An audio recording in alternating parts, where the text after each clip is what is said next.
Ini saya pengen nanya nih Dokter Edi sama Dokter Isa, kan tiap hari ketemu dengan kasus kanker nih kan bukan penyakit yang kayak 2-3 hari sembuh kan dok. Terus belum lagi kan tadi Dokter Isa sempat cerita waktu mengalami kematian anak yang pertama kali itu kan yo, pasti sedih banget lah. Nah untuk menjaga psikologis dokternya nih dok, gimana? Nah ya. berat ya. Kalau saya sekarang sudah beranggapan bahwa mereka ini adalah guru kita, guru saya. Tanpa mereka, saya juga nggak bisa jadi dokter, nggak bisa apa-apa. Iya, jadi saya mulai berpikir, saya berhadapan dengan guru saya ini. Jadi saya harus hormati, saya harus berjuang sebaik mungkin, sebisa saya. Gitu sih kalau saya sekarang. Kalau momen-momen sedihnya dok, kalau gimana sih kan pasti ada kan ya dok momen-momen sedih kan waktu diagnosa anak pertama kali kan mungkin kita orang kan melihat kan mungkin dokter tuh kayak wajahnya lempeng gitu ya. Padahal sebetulnya waktu kita diagnosa itu gimana sih perasaannya Dokter Edi, Dokter Isa tuh? Kalau aku jujur aja kalau pada saat menyampaikan diagnosis seorang anak kepada orang tua itu malam kadang nggak bisa tidur tuh pertama kali kayak gitu. Saya nggak bisa tidur. Saya mesti milih. Saya berusaha untuk milih kata-kata atau kalimat mana yang baik untuk saya ucapkan di depan orang tua. Soalnya apa? Saya lihat orang tua nangis, saya biasanya udah panik. Seperti itu. Jadi, aduh, ini kalau ngomong ini nangis bombay nih kayak ibunya nih. Aku mendingan ngomongnya kalimatnya kayak gini deh. Itu saya di depan kaca kadang-kadang latihannya seperti itu. Dan bener, pasien saya meninggal saya nangis. Saya apa ya? Biasanya mungkin anak itu kalau mungkin di lobi gitu ketemu kita kan dokter ini dia udah teriak dari jauh, dia langsung lari ya gitu ya.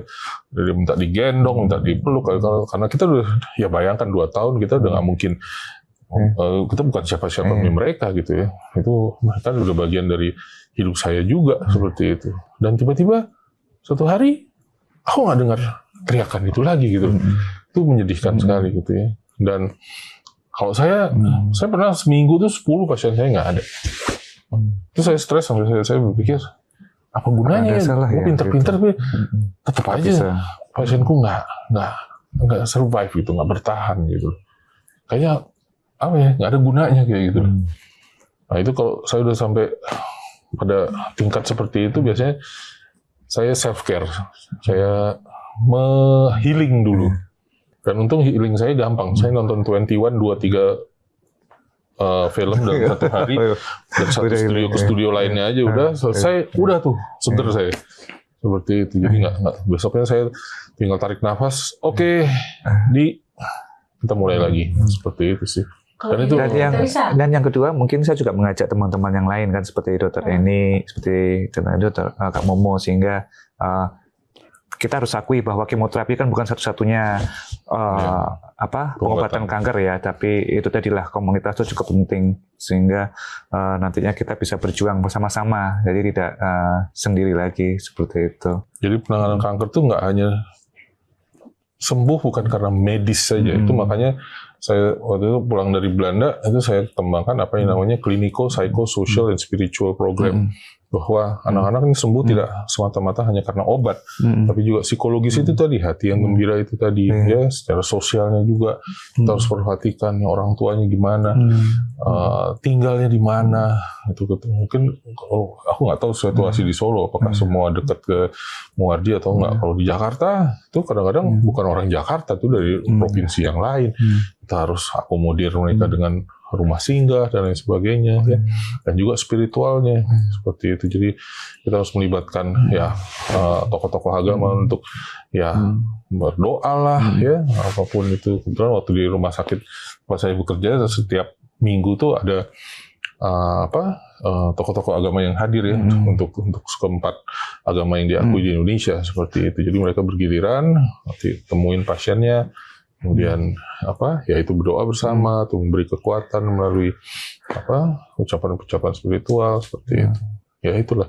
Bahkan saya sering juga kalau ada pasien baru, saya juga pasti memanggil Mas Raka, Mas Umar, karena memang pasien kan mesti pikirannya, dokter kan nggak ngalamin kayak aku nih, nggak kalian ngomong apa sih, kan nggak tahu seperti ini nih. Nah itu kalau sudah mulai gitu, satu telepon nih, Kak, ada tugas nih, Mas Umar, minta tolong dong didampingi gitu.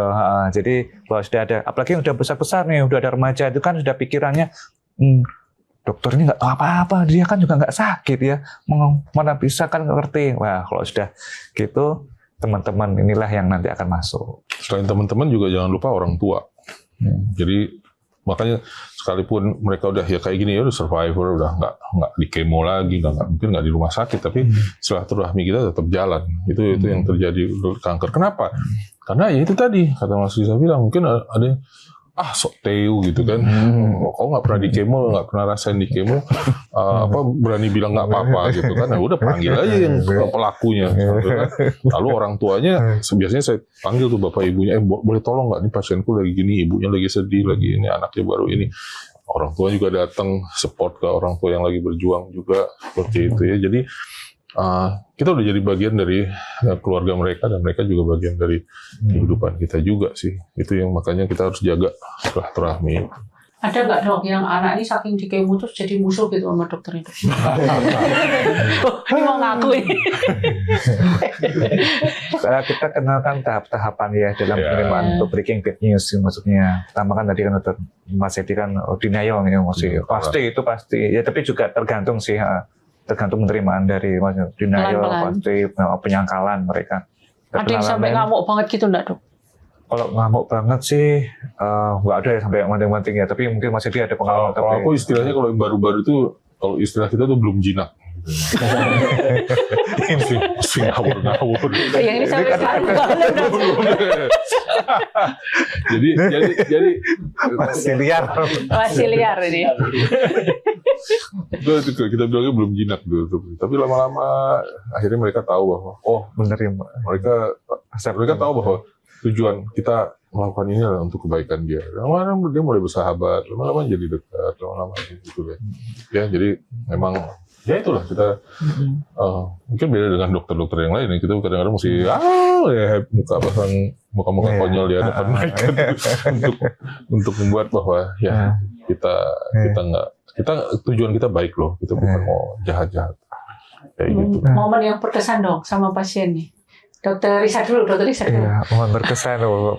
Ya maksudnya banyak ya yang berkesan ya, tapi paling nancep gitu dok. Paling nancep ya. Banyak ya. Kalau pokoknya paling senang kalau sudah pasien atau fighter itu sudah BMP yang terakhir. Jadi BMP itu dia sudah ada laboratorium terakhir di mana menunjukkan pasien ini sudah remisi atau sembuh. Wah, itu sudah senang banget rasanya. Udah pokoknya langsung. Iya, senang banget itu. Tapi kalau aku dengar cerita dari Dokter Edi dan juga Dokter Riza ini, mungkin Dokter Edi dan Dokter Riza ini merupakan sumber cerita dari sebuah drakor, Dok.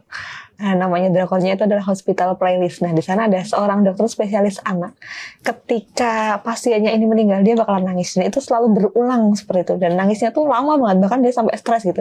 Jadi asistennya tuh tinggal kayak, dia dengerin kayak, iya besok juga semangat lagi. Tapi didengerin aja, dia bener-bener nangis gitu.